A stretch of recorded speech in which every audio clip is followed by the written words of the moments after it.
الحمد لله وكفى والصلاة والسلام على سيد الرسل وخاتم الأنبياء وعلى آله وأصحابه الأتقياء وبعد فأعوذ بالله من الشيطان الرجيم بسم الله الرحمن الرحيم إن الله وملائكته يصلون على النبي يا أيها الذين آمنوا صلوا عليه وسلموا تسليما اللهم صل على محمد وعلى آل محمد كما صليت على إبراهيم وعلى آل إبراهيم إنك حميد مجيد اللهم بارك على محمد وعلى آل محمد كما باركت على إبراهيم وعلى آل إبراهيم إنك حميد مجيد.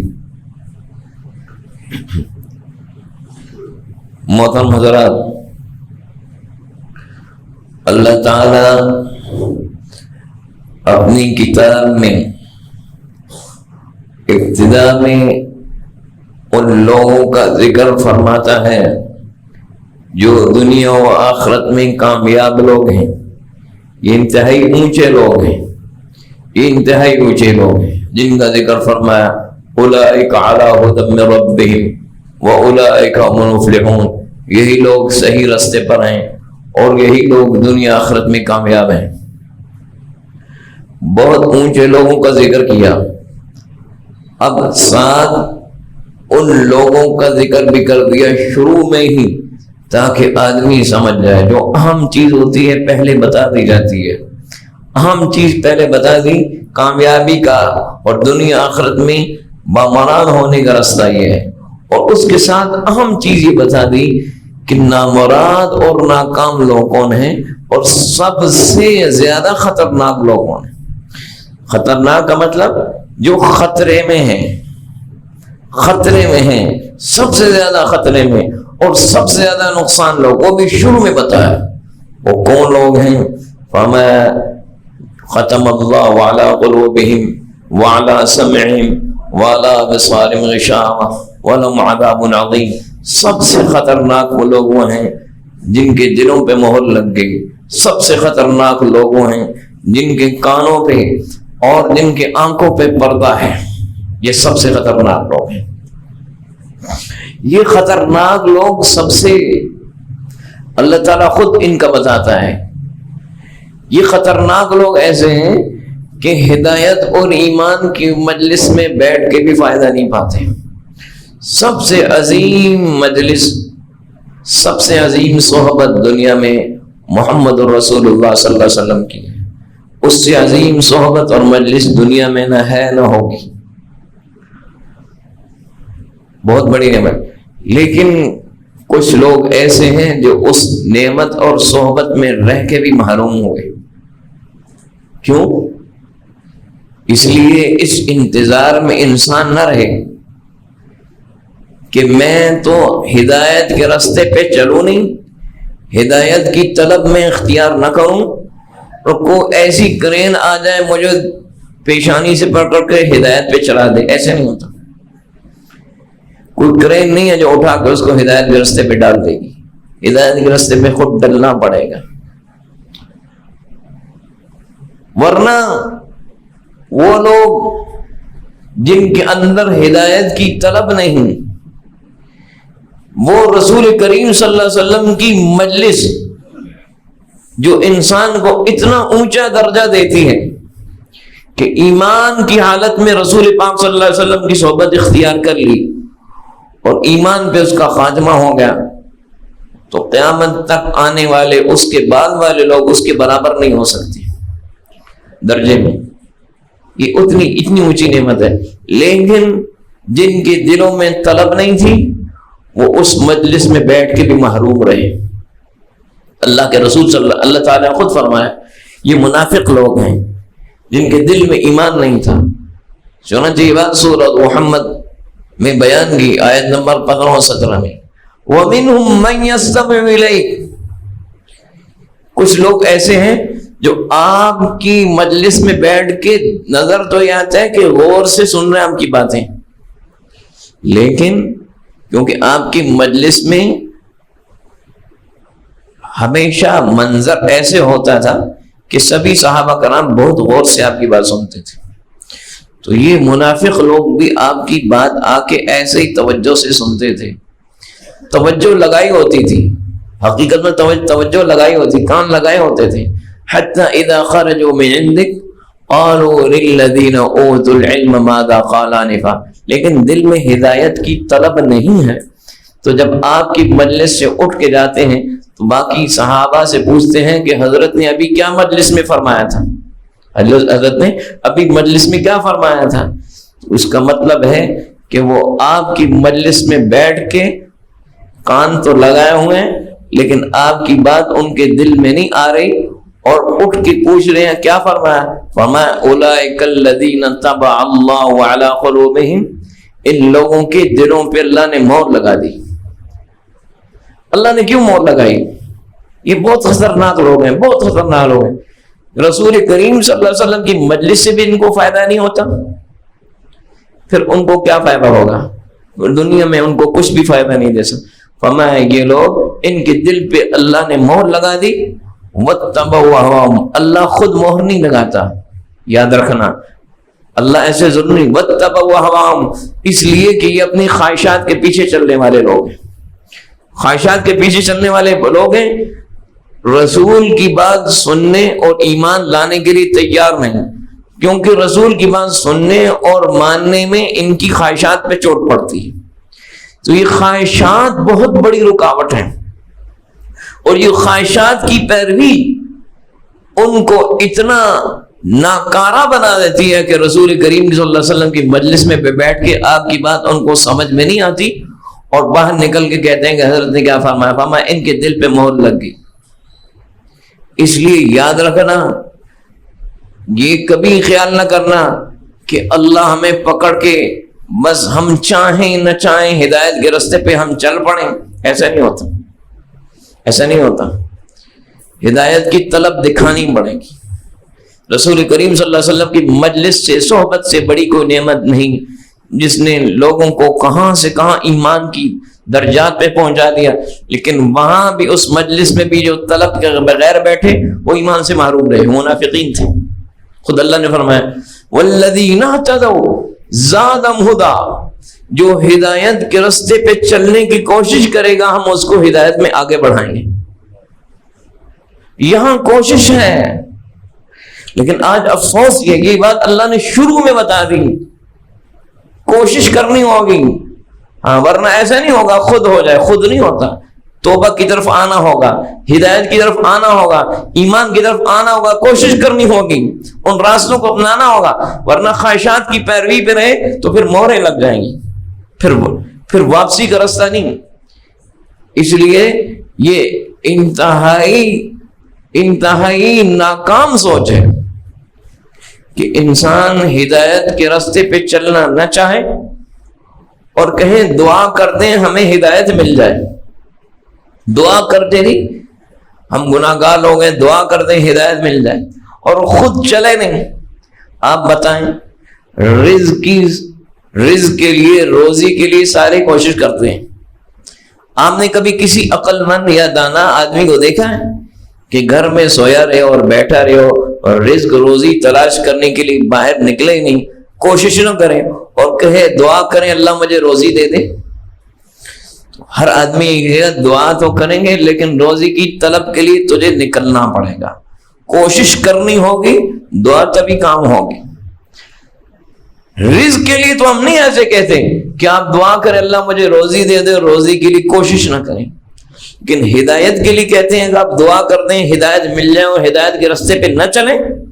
ہدایت بہت بڑی نعمت، ہدایت طلب کے بغیر نہیں ملتی. رزق بہت سارے لوگوں کو کوشش کے بغیر مل جاتا ہے. کئی لوگ ایسے ہیں جو پیدا ہوئے ماں باپ سے وراثت میں بڑا مال مل گیا، انہوں نے خود کوشش نہیں کی، رزق مل رہا ہے. لیکن ہدایت بغیر طلب کے نہیں ملتی. یاد رکھنا، رزق بعض اوقات بغیر طلب کے بھی مل جاتا ہے، اور رزق بعض دفعہ تھوڑی کوشش سے زیادہ مل جاتا ہے. کئی لوگ ایسے ہیں جنہوں نے تھوڑی محنت کی، ان کو زیادہ روزی مل گئی. کئی لوگ ایسے آپ کو ملیں گے جو بہت محنت کی، کم روزی ملی. لیکن جو ہدایت کے معاملہ ہے یہاں جتنی کوشش کرے گا اتنی ملے گی، جتنی کوشش کرے گا. والذین اہتدوا، لیکن یہاں یہ شرط ہے کہ جو کوشش کرے گا اس کی کوشش رائے گاہ نہیں جائے گی. روزی کے لیے ہو سکتا ہے کئی لوگ کہتے ہیں ہم 4 سال سے 10 سال سے کوشش کر رہے ہیں، حالات ٹھیک نہیں ہو رہے، قرضوں پہ قرضے آ رہے ہیں، حالانکہ کوشش کر رہے ہوتے ہیں. لیکن یہ تو تقدیری معاملات ہیں، کئی اور وجوہات ہیں. لیکن ہدایت کے معاملے میں اللہ کا وعدہ ہے والذین اہتدوا، جو ہدایت کے لیے ایک قدم چلے گا زادہم ھدی، ہم اس کو ہدایت میں بڑھا دیں گے.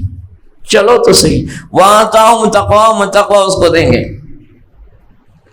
اس لیے یاد رکھنا یہ بات قرآن نے بتائی ہے کہ یہ خطرناک بات ہے کہ انسان توبہ کی طرف نہ آئے اور غفلت میں پڑا رہے. اس لیے اللہ تعالیٰ نے ان لوگوں کا بھی ذکر کیا ہے. یہی بات سورہ محمد میں یہ بات بتائی ہے، آیت نمبر 22 سے 25 تک. کیا بتائیں؟ فَهَلْ عَصَيْتُمْ إِن تَوَلَّيْتُمْ أَن تُفْسِدُوا فِي الْأَرْضِ وَتُقَطِّعُوا أَرْحَامَكُمْ.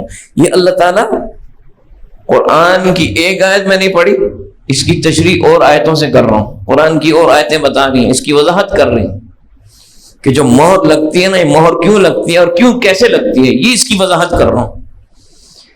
سورہ بقرہ میں جو مہر لگنے کا ذکر ہے، ہمیں کہ تمہیں ہدایت کا پیغام مل گیا، وہی مل گئی، لیکن تم نے اس سے منہ پھیر لیا. ان تفسدوا فی الارض وتقطعوا ارحامکم، اس کا نتیجہ کیا ہوگا؟ زمین میں فساد پھیلاؤ گے. جو آدمی اللہ کی ہدایت اور وحی سے فائدہ نہیں اٹھاتا وہ زمین پہ فساد پھیلاتا ہے. اللہ تعالیٰ نے جو راستہ بتایا اس سے زمین میں امن قائم ہوتا ہے. وَتُقَطِّعُوا أَرْحَامَكُمْ، تم خواہشات کے پیچھے چل کے اللہ کے حکموں سے منہ موڑ کے زمین میں فساد پھیلاؤ گے اور رشتہ داریوں کو بھی توڑو گے، یہ گناہ کے کام کرو گے.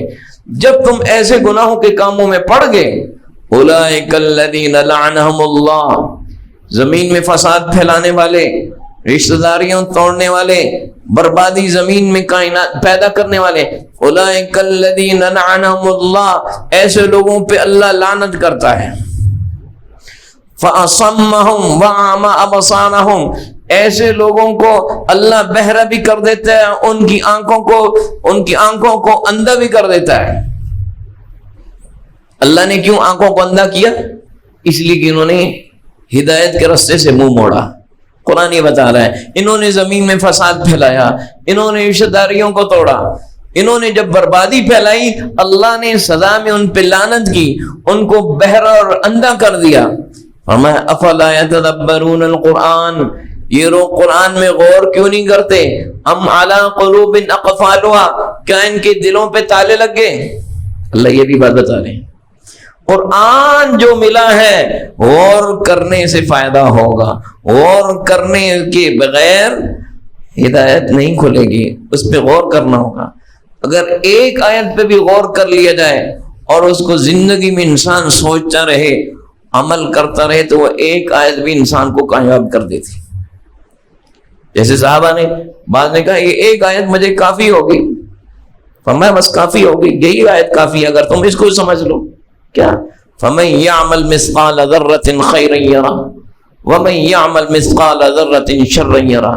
ذرے برابر، بہت چھوٹا ذرہ، انتہائی چھوٹا، مادے کا چھوٹا ذرہ، ذرے برابر بھی نیکی کرو گے اللہ کے ہاں اس کا اجر پاؤ گے. اللہ تمہاری چھوٹی سی نیکی کو بھی ضائع نہیں کرے گا. وَمَن يَعْمَلْ مِثْقَالَ ذَرَّةٍ شَرًّا يَرَهُ، ذرے برابر گناہ اور نافرمانی کرو گے، جس کو تم ہلکا سمجھ رہے ہوگے، جس کو تم معمولی سمجھ رہے ہوگے، وہ تمہارا گناہ بھی لکھا ہوا ہے اور اس کی سزا بھی بھگتنی پڑے گی. تو صاحب نے کہا بس یہی کافی ہے. میں ٹھیک ہے، اگر اسی کو سمجھ لو یہی کافی ہے کہ تم ایک چھوٹی سے چھوٹی نیکی کو سے بھی پیچھے نہیں ہٹو گے کہ یہ بھی میں نے کرنی ہے، اور چھوٹے سے چھوٹے گناہ کو بھی ہلکا نہیں سمجھو گا، میں نے اس سے بھی بچنا ہے کیونکہ سزا تو بھگتنی ہے. تو ہمیں یہ قرآن پہ غور کیوں نہیں کرتے؟ ان کے دلوں پہ تالا لگ گیا. اس لیے بنیادی چیز یہ ہے ان الذين ارتدوا على ادبارهم من بعد ما تبين لهم الهدى الشيطان سول لهم الامر. ہدایت سامنے آ گئی. پھر انسان جب ہدایت چھوڑتا ہے نا شیطان دباتا ہے. شیطان پہلے نہیں آتا. شیطان میں اللہ نے اتنی طاقت نہیں رکھی. شیطان گمراہ اس وقت کرتا ہے جب انسان گمراہ ہونا چاہتا ہے. فرمایا ان لوگوں کے سامنے ہدایت آ گئی, ہدایت کو چھوڑ دیا. الشیطان سول لهم, اب شیطان ان کو بڑی امیدیں دلا رہا ہے, ان کو گمراہ کر رہا ہے. وہ پہلے پیچھے ہٹے, جو پیچھے ہٹے گا پھر شیطان اس پہ مسلط ہوگا. اس لیے یہ بات بہت ضروری ہے. اللہ تعالیٰ نے خود یہ بات فرمائی. اس لیے زندگی بھول کے گزارنا, غفلت کی گزارنا اور آنکھیں اور دل بند کر کے گزارنا یہ ناکام زندگی ہے. اللہ نے اپنی کتاب کے شروع میں کہہ دیا آنکھیں کھول لو, دل کھول لو, کان کھول لو, سوچو کیا کر رہے اور کیا کرنا ہے. جب تک یہ سوچو گے نہیں, پورا قرآن بھی پڑھ لو کوئی فائدہ نہیں ہوگا. کیونکہ آقا کی مجلس میں بھی منافق بیٹھتے تھے, مجلس میں بیٹھ کے بھی ان کو کوئی فائدہ نہیں ہوتا تھا. تو دل کھولنا پڑے گا, دماغ کی سوچ کو ٹھیک کرنا پڑے گا. وَلَقَدْ ذَرَأْنَا لِجَهَنَّمَ كَثِيرًا مِنَ الْجِنِّ وَالْإِنسِ سورہ اعراف میں یہ بات بتائی. ہم نے جہنم کے لیے بہت سارے جنات پیدا کیے, بہت سارے انسان پیدا کیے. ان جنوں اور انسانوں نے جہنم میں جانا ہے. اب سوال یہ ہے کہ ان جنوں انسانوں نے جہنم میں جانا ہے, کیوں جانا ہے؟ وَمَا لَهُمْ قُلُوبٌ لَا يَفْقَهُونَ بِهَا, ان کے دل تو ہیں لیکن ان دلوں سے سمجھتے نہیں. وَلَهُمْ أَعْيُنٌ لَا يُبْصِرُونَ بِهَا, ان کی آنکھیں تو ہیں آنکھوں سے دیکھتے نہیں. وَلَهُمْ آذَانٌ لَا يَسْمَعُونَ بِهَا, ان کے کان ہیں لیکن کانوں سے سنتے نہیں. کیا مطلب؟ ان کے دل اللہ کی بات اور حق بات کو سمجھنے کے لیے تیار نہیں. ان کے کان اللہ کی بات اور حق کی بات سننے کے لیے تیار نہیں. ان کی آنکھیں عبرت کی نشانیاں دیکھنے اور نصیحت حاصل کرنے کے لیے تیار نہیں. ہمیں یہ جہنم کے لیے لوگ پیدا ہوئے ہیں جن کے دل, آنکھ, کان ہدایت کے لیے استعمال نہیں ہو رہے. ان کی صلاحیتیں صرف اپنی خواہشات کے لیے استعمال ہو رہی. یہ غور کرنا ہے, بڑی بات ہے, بڑی سمجھنے کی بات. اگر ہمارے دل, دماغ, آنکھیں صرف اپنی خواہشات پورا کرنے کے لیے تیار کی استعمال ہو رہی ہیں تو ہم بہت خطرے کے راستے پہ چل رہے ہیں. یہ اللہ نے فرمایا اولئک کالانعام بل هم اضل, یہ لوگ چوپائے ہیں. فرمایا نہیں, چوپایوں سے بدتر ہیں. کیوں؟ چوپایا بھی جس کے اندر عقل نہیں ہے وہ بھی اپنی مالک کی آواز کو سمجھتا ہے. چوپایا جن کے گھروں میں ہوتے ہیں نا, بیل ہے, بیل کو آواز دیتے ہیں, بیل سمجھتا ہے کہ مالک کہہ رہا ہے کہ چارے کی طرف آ جاؤ. بیل کو آواز دیتے ہیں, بیل سمجھتے ہیں مالک چاہ رہا ہے میں بیٹھ جاؤں. بیل کو آواز دیتے ہیں, بیل سمجھتا ہے کہ مالک کہہ رہے ہیں میں پیچھے ہو جاؤں. یہ جانور بھی اپنی مالک کا مقصد سمجھتا ہے کہ میرا مالک اس آواز سے کیا چاہتا ہے اور اس کی بات مانتا ہے. لیکن انسان کو عقل و سمجھ دیا, یہ اپنے رب کی آواز کو نہیں سمجھتا. انسان اپنے مالک کی آواز کو نہیں سمجھ رہا, بیل اپنے مالک کی آواز سمجھ رہا ہے اور وہ سمجھ رہا ہے کہ میرا مالک چاہ رہا ہے چلوں, کھڑا ہو جاؤں, چارہ کھاؤں یا کھونٹے سے پرا ہو جاؤں. وہ اپنے مالک کی آواز کو سمجھتا ہے حالانکہ اس میں عقل نہیں ہے.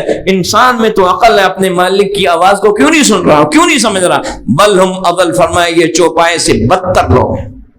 کیونکہ چوپائے میں تو عقل نہیں ہے لیکن بے عقلی کے باوجود مالک کی آواز کو سمجھتا ہے. ان میں تو عقل ہے, عقل کے باوجود اپنے مالک اور رب کی آواز کو نہیں سمجھ رہے. یہ جانوروں سے بدتر ہے. اولئک هم الغافلون, یہ لوگ غافل ہیں, زندگی کا مقصد ہی سامنے نہیں, بھولے ہوئے ہیں. بس صبح اٹھا, کھانا کھایا, ناشتہ کیا, اپنے کام میں اور خواہشات میں اور زندگی کی جو ایک روٹین ہے اس پٹے میں بندھے ہوئے ہیں, چل رہے ہیں بس. اس کے علاوہ ان کو سوچنے کا موقع نہیں. یہ بڑے نقصان کی زندگی ہے. اس لیے اللہ نے شروع میں جھنجھوڑ دیا. اس لیے دوسری سورہ جاسیہ میں بھی یہی بات بتائی, یہی بات قرآن تشریح کر رہا ہے کئی جگہ کئی آیتوں میں. افرأیت من اتخذ الہہ ہوا, وَأَضَلَّهُ اللَّهُ عَلَى عِلْمٍ.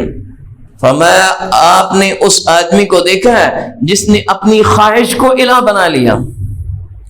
الہ آپ کہتے ہیں لا الہ الا اللہ، اللہ کے سوا کوئی الہ نہیں. الہ ہوتا ہے جس کو پوجا کی جائے، جس کی بات مانی جائے، جس کے سامنے سر جھکایا جائے، جس کی ہر کچھ مانا جائے، اس کو الہ کہتے ہیں. فرمایا کچھ لوگ ایسے ہیں جنہوں نے اپنی خواہش کو الہ بنا لیا، اپنی جو خواہش ہے اس کے پیچھے چل رہے ہیں، جو بھی خواہش ہے بس اس کے پیچھے چل رہے ہیں. الہ ان کا خواہش ہے. وَأَضَلَّهُ اللَّهُ عَلَى عِلْمٍ. ایسے لوگ علم کے باوجود گمراہ ہوتے ہیں. وہ جانتے ہیں، کتنے لوگ ہیں جو جانتے ہیں یہ احکامات ہیں، قرآن یہ کہہ رہا ہے، اللہ کے رسول صلی اللہ علیہ وسلم یہ کہہ رہے ہیں، پھر وہ اس پہ عمل نہیں کرتے. فرمایا اس نے خواہش کو الہ بنا لیا. جو خواہش کو الہ بنا لی، اللہ اس کو علم کے باوجود گمراہ کرتا ہے. وہ جانتا ہے پھر بھی صحیح راستے پہ نہیں چلتا. وختم علی سمعہ وقلبہ. اللہ نے اس کے کان پہ مہر لگا دی، اس کے دل پہ مہر لگا دی. وجعل علی بصر غشاوہ. اس کی آنکھوں پہ پردے ڈال دیے. یہ آدمی اللہ اس کو سزا دیتا ہے. خواہش کے پیچھے چل پڑا، الہ مجھے بنانا ہے، لیکن تو نے خواہش کو الہ بنایا. اس لیے یہ بات بہت سمجھنی ہے اور بہت غور کرنی ہے اس کو. اللہ نے یہ بات بہت پہلے بتائی ہے، اس لیے قرآن کے شروع میں کہا کہ اپنی سوچوں کا رخ ٹھیک کر لو، اپنے دماغ کو ٹھیک کر لو، کانوں کو ٹھیک کر لو، آنکھوں کو ٹھیک کر لو، حواس کو ٹھیک کر لو. اپنے رخ سوچ کر ٹھیک کرو گے تو قرآن فائدہ دے گا، ورنہ نہیں. سب کچھ جاننے کے باوجود گمراہ رہو گے کیونکہ خواہش کے پیچھے پڑے ہو. چنانچہ اللہ نے یہی بھی بات بتائی ہے قرآن میں ایک اور جگہ سورہ نام میں. وَاقْسَمُوا بِاللَّهِ جَهْدَ أَيْمَانِهِمْ لَئِنْ جَاءَتْهُمْ آيَةٌ لَيُؤْمِنُنَّ بِهَا. رسول کریم صلی اللہ علیہ وسلم کے زمانے میں جو مشرک اور کافر تھے وہ کہتے تھے ہم آپ سے جو نشانی مانگے آپ دکھا دیں ہم ایمان لے آئیں گے. جو نشانی مانگے آپ سے کہیں کہ آپ آسمان پہ سیڑھی لگا کے چڑھ جائیں اور وہاں سے کتاب لے کے آئیں ہم مانیں گے، یا آپ اس طرح کر لیں یا اس طرح کر لیں ہم مانیں گے. اللہ تعالیٰ فرماتے ہیں یہ قسمیں تو کارے ہیں لیکن یہ ایمان لانے والے نہیں ہیں، یہ نہیں ایمان لانے والے ہیں.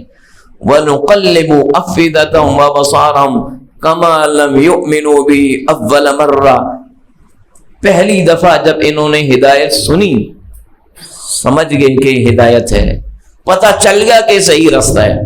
اللہ نے ہر انسان کے اندر ضمیر رکھا ہے، وہ بتاتا ہے صحیح کیا ہے غلط کیا ہے، لیکن پہلی دفعہ جب ہدایت سنی نہیں مانا انہوں نے. جب نہیں مانا وَنُقَلِّبُ أَفْئِدَتَهُمْ وَأَبْصَارَهُمْ. اب اللہ کی طرف سے سزا شروع ہوئی. یہ بہت سخت سزا ہے، بہت سخت سزا ہے. یہ کوئی آدمی یہ نہ سمجھے کہ میں اللہ کی نافرمانی کر رہا ہوں میرے جسم مفلوج نہیں ہو رہا، میرے تو جسم میں بڑی طاقت ہے، بڑی قوت ہے. نہ، یہ دنیا امتحان ہے. موت تک سزا نہیں ملتی، بعض دفعہ موت تک سزا نہیں ملتی، موت تک ڈھیل ملتی ہے بعض لوگوں کو. پہلی دفعہ ہدایت سامنے آ گئی، ہدایت نہیں مانا. اب سزا یہ شروع ہوئی، ہم نے ان کے دلوں کو الٹ دیا، ان کی آنکھوں کو الٹ دیا. اب کتنی بڑی ہدایت کی نشانی دیکھ لے، ایمان نہیں لائیں گے. وَنَذَرُهُمْ فِي طُغْيَانِهِمْ يَعْمَهُونَ. اب ان کو ہدایت چھوڑ کے گمراہی میں چھوڑ دیتے ہیں. جس کو اللہ گمراہی میں چھوڑ دے اور گمراہی میں بھٹک رہا ہے وہ دنیا میں سب سے بدترین اور ناکام انسان ہے. اللہ اس کو سزا دے رہا ہے. اور یہ سزا کیوں ہوتی ہے؟ اللہ نے یہ بات خود فرمائی. یہ اللہ سزا کیوں دیتا ہے؟ فَلَمَّا زَاغُوا أَزَاغَ اللَّهُ قُلُوبَهُمْ. جب وہ ٹیڑھے ہوئے تو اللہ نے سزا میں ان کے دلوں کو ٹیڑھا کر دیا. ٹیڑھا پہلے وہ خود ہوا. سورہ صف آیت نمبر 5. پہلے وہ خود ٹیڑھا ہوا، اللہ نے سزا میں اس کے دل کو ٹیڑھا کیا. اب دل ٹیڑھا ہے، جسم اس کا ٹھیک ہے. دل ٹیڑھے کا مطلب یہ نہیں کہ آپ اس کے دل کے جو ہے نا ایکو کروائیں اور اس کے ECG کروائیں. یہ دل سے مراد وہ دل کی روح ہے جو اچھائی و برائی کو سمجھتی ہے. فرمایا یہ دل ٹیڑھے ہیں، اللہ نے دل ٹیڑھے کیے. اب یہ ان کو ہدایت کی باتیں نہیں سمجھ میں آئیں گی. اب یہ کون لوگ ہیں؟ یہ جن کے دل ٹیڑھے ہیں نا ان کو دنیا میں بھی اللہ سزا دیتا ہے. دل ٹیڑھے رہتے ہیں پھر ایک دن اللہ کی سزا آتی ہے. جب سزا آتی ہے اللہ اس سزا کو ذکر کرنے کے بعد سورہ نحل میں فرماتے ہیں جن جن قوموں کو ہم نے سزا دی وما ظلمهم اللہ ولکن كانوا انفسهم یظلمون, اللہ نے ان پہ ظلم نہیں کیا, وہ اپنے اوپر خود ظلم کرنے والی تھی. اس طرح سورہ زخرف میں فرمایا جب جہنمی جہنم میں پڑے ہوں گے اور جل رہے ہوں گے کیا کہیں گے وَنَادَوْا يَا مَالِكُ لِيَقْضِ عَلَيْنَا رَبُّكَ, اے وہ فرشتے جو جہنم کا نگران ہے, جہنم کا نگران فرشتہ اس کا نام مالک ہے, اے مالک اپنے رب سے دعا کر, اپنے رب سے درخواست کر کہ موت آ جائے, جہنم کی تکلیف نہیں برداشت ہوتی, ہمیں موت دے دے. قَالَ إِنَّكُمْ مَاكِثُونَ, وہ جہنم کا داروغہ آواز دے گا آج تم نے ادھر رہنا ہے. لَقَدْ جِئْنَاكُمْ بِالْحَقِّ, حق تمہارے پاس آیا تھا. اللہ تعالیٰ حق بھیجنے کے بعد پھر سزا دیتے ہیں, حق آیا تھا. وَلَكِنَّ أَكْثَرَكُمْ لِلْحَقِّ كَارِهُونَ, تمہیں حق پسند نہیں تھا, خواہش کی بات پسند ہے. یہ بڑی خطرناک بات, جو آدمی ہدایت اور ایمان کی بات کو ناپسند کرتا ہے وہ بڑے خطرے پہ چل رہا ہے, بڑے خطرے پہ چل رہا ہے. سب سے زیادہ ہمارے اندر محبت اور پیار اور طلب ہدایت کی بات کی ہونی چاہیے. بعد میں آپ اپنی دکان دیکھیں, بعد میں اپنا کاروبار دیکھیں, بعد میں اپنی ملازمت دیکھیں, بعد میں اپنی اولاد کی ضرورتیں دیکھیں, بعد میں اپنی دنیا کی ضرورتیں دیکھیں. سب سے پہلی طلب اور چاہت ہدایت کی ہونی چاہیے اور محبت ہونی چاہیے. تو کیا فرمایا تمہارے پاس حق آیا وَلَكِنَّ أَكْثَرَكُمْ لِلْحَقِّ كَارِهُونَ, نہیں کہا یہ ہدایت کی بات, ایمان کی بات یہ چھوڑیں اور کوئی بات کریں, یہ تو سنتے ہی رہتے ہیں, بس دعا کریں ہو جائے. باقی بتائیں آج کل زمین کا کیا ریٹ ہے, آج کل پراپرٹی کا کیا حالات ہیں, زمین کہاں بک رہی ہے نہیں بک رہی, ہمیں حکومت نے ٹیکسز کم کیے نہیں کیے, اس پہ دلچسپی ہے. یہ ہدایت کی بات, یہ دعا کریں نہیں. ولیکن حق کی بات پسند, حق کی بات پسند ہو, سب سے پہلی طلب ہو. کیا انہوں نے حق کو پسند نہیں کیا, ہم تو فرمایا یہی بات اللہ نے فرمایا جب تم نے حق کو پسند نہیں کیا تو اس لیے آج تمہیں اللہ جب ان کو سزا دے رہا ہے فرمایا وما ظلمناہم ولکن کانوا هم الظالمین, ہم نے ان پہ ظلم نہیں کیا, ہم اپنے اوپر خود ظلم کرنے والے تھے. اس لیے سب سے پہلی بات اللہ نے اپنی کتاب میں بتا دی, ہدایت تو میں دے رہا ہوں لیکن کچھ لوگ ایسے بھی ہیں ختم اللہ علی قلوبہم وعلی سمعہم, کچھ لوگوں کی مہریں لگ جاتی ہیں, اس راستے پہ نہیں چلنا, واپس آ جاؤ. اس لیے اگر ہم ہدایت کی طرف آنے کی کوشش نہیں کرتے بڑے خطرے کی بات ہے, کیونکہ ہم جب توبہ نہیں کرتے, صحیح نہیں ہونا چاہتے تو آہستہ آہستہ آہستہ جی ٹھیک ہے باتیں ٹھیک ہیں, توبہ کل کر لیں گے, 10 سال بعد کر لیں گے, 15 سال بعد کر لیں گے, 20 سال بعد کر لیں گے. جو گناہ اس کے بڑھتے ہیں توبہ کا ارادہ کمزور ہوتا جاتا ہے, یہاں تک کہ بغیر توبہ کے مر جاتا ہے. ارادہ کمزور ہو جاتا ہے, پھر مہر لگ جاتی ہے, پھر توبہ نہیں کرتا ہے. اس لیے یہ بات اللہ نے سب سے پہلے بتا دی کہ اپنے آپ کو اس راستے پہ نہیں ڈالنا. اللہ تعالیٰ مجھے آپ کو عمل کی توفیق دے.